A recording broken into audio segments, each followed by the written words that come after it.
The afternoon sun hung low over the city, casting a golden hue across the towering glass structures that framed the bustling shopping district.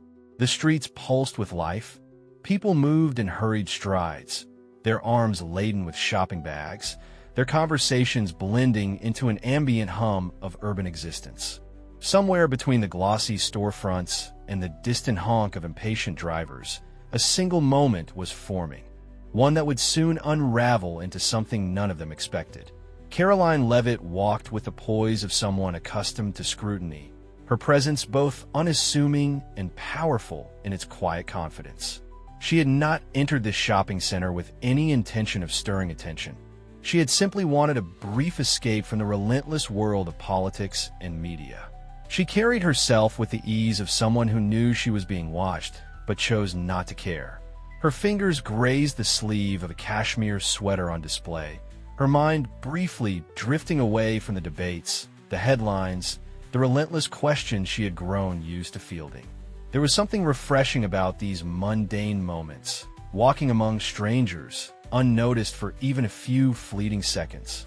But that illusion shattered the moment she turned the corner and found herself face to face with a woman whose glare carried the full weight of unspoken hostility.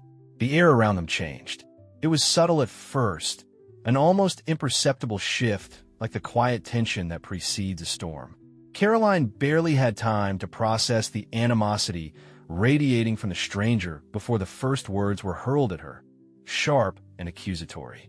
People turned, heads tilted in curiosity, some whispering, some pulling out their phones with the instinctive knowledge that anything involving Karoline Leavitt could quickly become spectacle.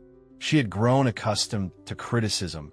It was woven into the very fabric of political life. But this was different. This was raw, visceral, unfiltered anger from someone who had never met her, yet had decided she was an enemy. The woman's voice rose above the murmurs of shoppers. Accusations flew, each word soaked in a fervor that revealed deep-seated resentment. Karoline listened, absorbing the weight of the words without reaction, her posture unshaken. She knew better than to engage in emotion-fueled arguments. She understood the power of restraint, and yet something about this encounter felt different. She could see in the woman's eyes, not just anger, but pain. Beneath the surface of outrage was something more fragile, something unspoken but deeply personal. This wasn't just about politics. This was about something else, something that had festered over time. Karoline could have responded. She could have matched the woman's tone, met fire with fire, allowed the moment to escalate into something that would dominate the news cycle for days. Instead, she did something that silenced even the bystanders who had been eager to witness a dramatic confrontation. She did nothing. She simply stood there, allowing the woman to unleash every ounce of frustration, absorbing it like the eye of a storm. And then, with a calmness that disarmed even her loudest critics, she took a single breath and met the woman's gaze with something no one had expected. Understanding. It wasn't a battle she was interested in winning. It was a moment she was willing to transform. The question was, would the woman allow it? The weight of the moment pressed against the air, thick and tangible, as if the entire shopping center had paused to bear witness.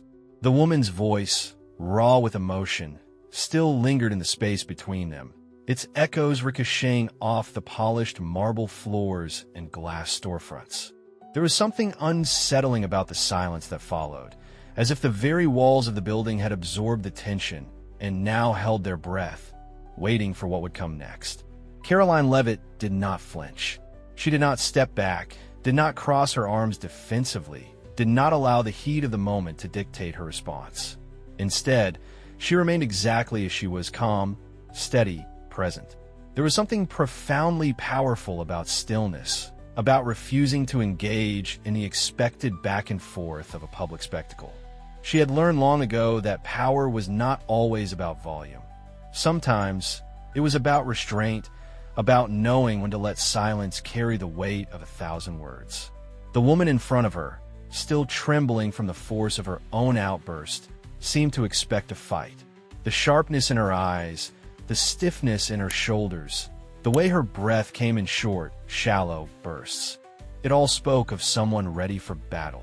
She had undoubtedly played this moment out in her mind before, imagining the arguments, the counters, the inevitable escalation. She had prepared herself for resistance, for defensiveness, for a response that would validate her anger and justify her fury. But she had not prepared for this. She had not prepared for patience. Karoline's gaze did not waver. She simply stood there, present in the moment, offering neither condemnation nor rebuttal. She watched, not with the detached calculation of a politician maneuvering a public confrontation, but with the quiet curiosity of someone who truly wanted to understand. There was something deeply disarming about being met with understanding rather than hostility, about encountering patience instead of defensiveness. It had a way of unraveling even the most hardened emotions, of forcing a confrontation with one's own assumptions. The crowd around them, which had begun as an audience eager for spectacle, now found themselves drawn into something entirely different. Their posture softened, their murmured conversations grew quiet. Their eyes flicked between Karoline and the woman, as if sensing that what was unfolding before them was not the conflict they had anticipated, but something more profound. For a moment, uncertainty flickered in the woman's expression. She opened her mouth as if to speak, then hesitated, as if suddenly aware of how much space her anger had occupied. Her fingers twitched slightly at her sides, her eyes darting away before finding their way back to Karoline's. There was a sudden vulnerability in her gaze, a subtle shift from defiance to something far more fragile. And in that instant, something changed. The anger, once so sharp and unyielding, seemed to lose its edge, its intensity dimming under the weight of its own exhaustion. It was as if, in the absence of opposition, the fire within her had burned through its own fuel, leaving behind only the quiet embers of something deeper, something older, something unspoken. Karoline understood this moment for what it was: a crossroads. A chance to turn what could have been just another public altercation into something meaningful, something human. Would the woman choose to see it too? The woman shifted her weight from one foot to the other, her breathing uneven, as if she were struggling to hold onto the intensity that had fueled her anger just moments before. Confrontation had always been easier than introspection, and something about Karoline Leavitt's response, or rather, her lack of one, had thrown her off balance. It was as if she had climbed a mountain of outrage only to reach the peak and find no adversary, no resistance, just the vast and unsettling quiet of her own emotions staring back at her. The watching crowd, their curiosity undiminished, remained still, their presence forming an unspoken ring around the unfolding exchange. They had expected Karoline to retaliate, to match the woman's hostility with the same level of fervor, to engage in a battle that could be dissected and debated for days. But now, the energy in the air had shifted. It was no longer about politics, about sides, about winning or losing.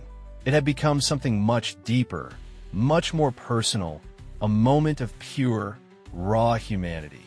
Karoline had seen this before, not in grand debates or orchestrated media appearances, but in quiet, private conversations with people whose anger had hardened into armor over time.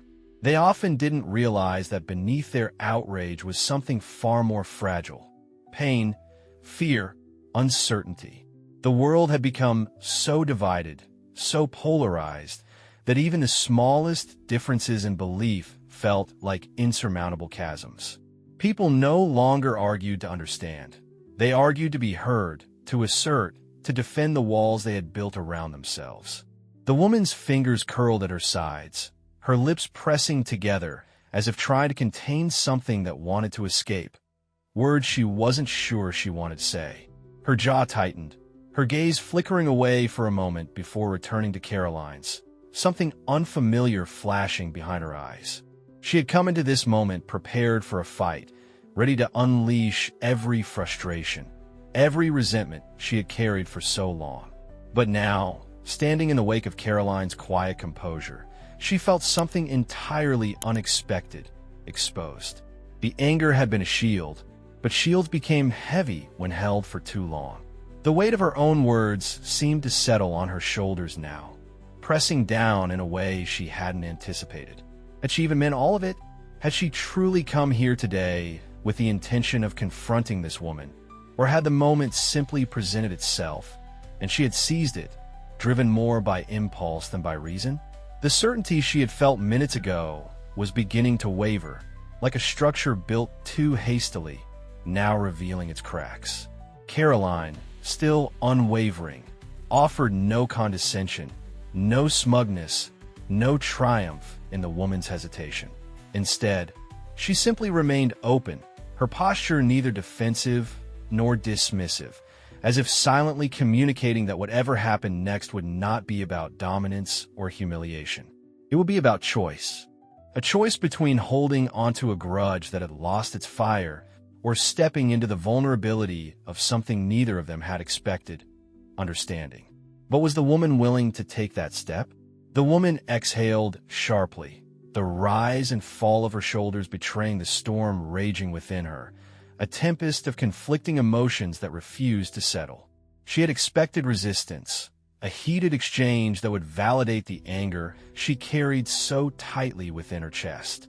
Instead, she found herself standing before someone who had refused to engage in the expected dance of hostility, someone who had chosen stillness over reaction, composure over confrontation.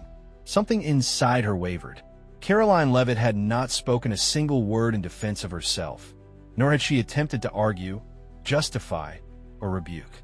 She had simply stood her ground, allowing the weight of the woman's own fury to settle upon itself, letting the emotion run its course like a wave that crashed violently against the shore only to retreat, weaker than before. There was something deeply unsettling about being met with patience instead of opposition, about facing someone who did not shrink, did not lash out, but simply existed in a state of quiet strength. The woman's hands trembled slightly as she took a slow step backward, her expression shifting between defiance and something far more fragile, uncertainty. Her breath, once ragged with emotion, now came slower, as if she had suddenly become aware of the eyes upon her, the silent audience that had gathered, waiting for the next act of a play they had not anticipated. The weight of their collective gaze pressed down upon her, a reminder that this moment was no longer just hers alone. Karoline remained unmoving, her eyes locked onto the woman's with an unwavering steadiness that spoke not of challenge, but of invitation. It was a quiet, unspoken question. What will you do now? The woman swallowed hard, her throat tightening against the sudden awareness that she stood on the edge of something she had not prepared for: accountability. It was easy to unleash anger, to allow frustration to spill out in sharp, cutting words, to feel the rush of adrenaline that came with declaring one's grievances to the world. But what happened when the fire dimmed? What remained when the energy of confrontation faded, leaving only the uncomfortable reality of one's own reflection? The woman blinked, her lips parting slightly as if she might speak, but no words came. Her anger had been her armor, a shield she had carried for so long that she had forgotten what it felt like to set it down. And yet, in the face of Karoline's quiet resolve, the shield no longer felt like protection. It felt like a weight, heavy and suffocating. For the first time, her gaze faltered. The tension in the air shifted. The energy, once sharp with anticipation, softened ever so slightly, as if the moment had reached its breaking point and was now teetering on the edge of something entirely different. The woman's expression flickered, confusion, hesitation, something dangerously close to recognition. She looked away, as if afraid of what she might see if she allowed herself to meet Karoline's gaze for too long. She had come into this moment believing she knew exactly who Karoline Leavitt was. But now, faced with the undeniable presence of the woman before her, she found herself questioning whether she had ever really known at all. And that, more than anything, unsettled her. Would she retreat into the comfort of old resentments, or would she allow herself to step forward into something unknown? The woman inhaled deeply, as if searching for the strength to make sense of the emotions coursing through her, the anger that had once felt so righteous, now slipping through her fingers like sand. She had not expected this moment to unravel as it had not anticipated the quiet unraveling of her own certainty, had not prepared for the possibility that the person she had come to condemn might not be the villain she had imagined. The weight of the confrontation now rested entirely upon her, no longer fueled by the adrenaline of an argument, but by the quiet realization that something fundamental had changed. The silence between them no longer crackled with hostility, but with something far more delicate, a fragile understanding that teetered on the brink of acknowledgement. The crowd, still watching, seemed to lean in ever so slightly, as if sensing that the true resolution of this moment would not come in the form of a dramatic outburst, but in something quieter, something more human. Karoline Leavitt, still unwavering, met the woman's gaze not with judgment, not with triumph, but with something that few people in her position would have offered grace. She did not need to win this moment, did not need to make a statement that would turn the tides of public opinion in her favor. She simply needed to show the woman, and everyone watching, that strength was not found in the ability to overpower, but in the ability to remain grounded, even in the face of provocation. The woman's throat tightened, her eyes flickering between Karoline's and the onlookers who had witnessed every second of this encounter. For the first time, she seemed to understand the gravity of what had just transpired, not just for herself, not just for Karoline, but for everyone who had stopped to watch. She had been so certain, so ready to stand firm in her resentment, but now, standing in the wake of Karoline's quiet resolve, she felt something unexpected stirring within her. A choice lay before her. She could walk away, pretend that this moment had never happened, cling to the armor of her anger, and convince herself that nothing had changed. Or she could do something infinitely harder. She could acknowledge, if only to herself, that perhaps she had been wrong, that perhaps this woman she had so easily cast as an adversary was not so different from herself. Her lips parted slightly, as if to speak, but then she hesitated, as if the weight of an apology was too heavy to form into words. Instead, she simply exhaled, her shoulders lowering ever so slightly, her posture softening just enough to reveal what had shifted within her. It was not an admission of defeat, not an open declaration of reconciliation, but it was something that no one in the crowd had expected to witness. And then, just as suddenly as it had begun, the moment passed. The woman turned, not in anger, not in shame, but in contemplation, her steps measured as she walked away from the crowd, her mind undoubtedly still untangling the impact of what had just transpired. The tension that had once held the air hostage dissipated, the murmurs of onlookers returning, though now tinged with something different, something more thoughtful, more reflective. Karoline remained still for a few moments longer, watching the woman disappear into the distance before finally turning, her expression unchanged, but her presence somehow even more commanding.